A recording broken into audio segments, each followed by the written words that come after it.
మహబూబ్నగర్ రాజకీయాల్లో మళ్లీ వేడి చెలరేగుతుంది. మాజీ మంత్రి శ్రీనివాస్ గౌడ్పై మాజీ మున్సిపల్ చైర్మన్ ఆనంద్ కుమార్ గౌడ్ తీవ్రస్థాయిలో విరుచుకుపడ్డారు.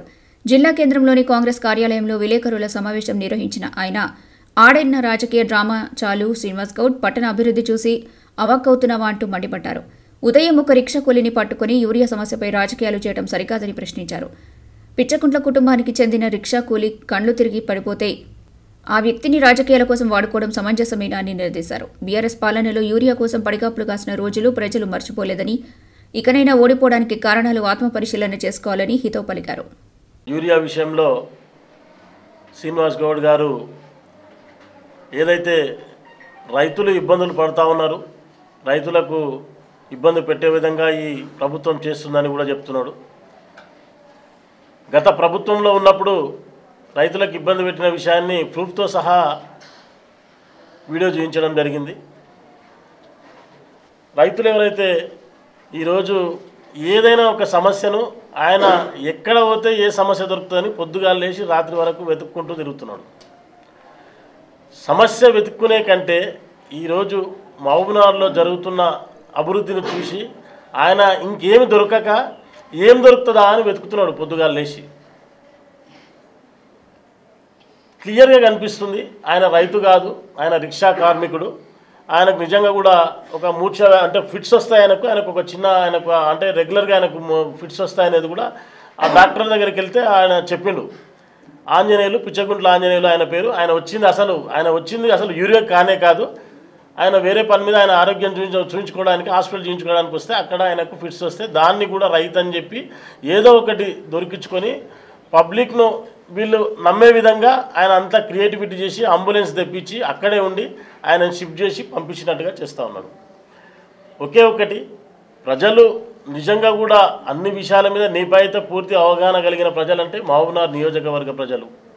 మహబూబ్నగర్ నియోజకవర్గంలో 10 సంవత్సరాలుగా నువ్వు ఎమ్మెల్యేగా మంత్రిగా ఉన్నప్పుడు నువ్వు పనులు చేస్తుంటే ఏ పనైనా అభివృద్ధి పని కానీ ఇంకేదైనా పని చేస్తుంటే కూడా నాకు గతంలో ఎమ్మెల్యేగా గెలిచిన తర్వాత మళ్ళీ ఓడిన తర్వాత ఎన్ఎం శ్రీనివాసరెడ్డి గారు 10 సంవత్సరాలు మీ వైపు మళ్ళీ చూడలే.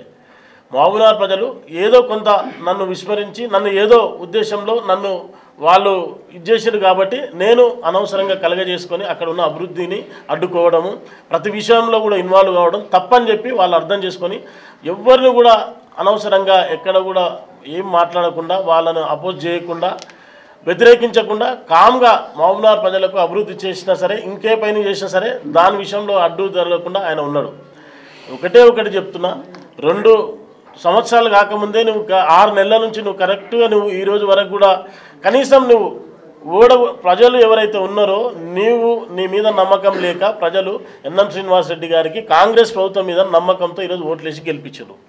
ఆ ఓట్లేసి గెలిపించిన దానికి నువ్వు ఏం చేయాలి, కొన్ని రోజులు రెస్ట్ తీసుకొని అరే ఎందుకు నేనేం తప్పు చేసినా, నాలో లోపం ఎక్కడుంది, నేనేం తప్పు చేసినా కాబట్టి ప్రజలు నన్ను ఓడించారు, దాన్ని నువ్వు ఫస్ట్ దానిపైన దృష్టి పెట్టు. తదేకంగా అనవసరంగా వచ్చి ఏం దొరుకుతుందా అని చూసి ఏం దొరికింది ఈరోజు? ఏం దొరకలే ఈరోజు. ఒకే ఒకటి, మీరు అనవసరంగా హైరాణ పడి ప్రజలకు ఇబ్బంది పెట్టే విధంగా మళ్ళీ చిచ్చు పెట్టి పంచాయతీలు పెట్టే విధంగా కాకుండా నిజంగా కూడా అభివృద్ధి జరుగుతలేదనేది ఈరోజు రైతు రుణమాఫీ అప్పట్లో ఉన్నప్పుడు డ్రామా చేసి ఇప్పుడింత విడుదల వారిగా రుణమాఫీ చేశారు.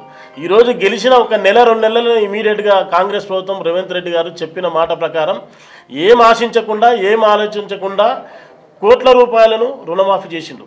అది కాదా? వాళ్ళు ఎంత నిజాయితీగా ఏదో ఎలక్షన్లను ముందు పెట్టుకొని ఎలక్షన్ల ఆలోచన పెట్టుకొని ఏదో చేస్తే నాకు లబ్ధి జరుగుతుంది, వీళ్ళతోనే ఓట్లు వాడాలంటే నేను చేయాలంటే నిజంగా ఎలక్షన్ల ముందు చేస్తున్నాను.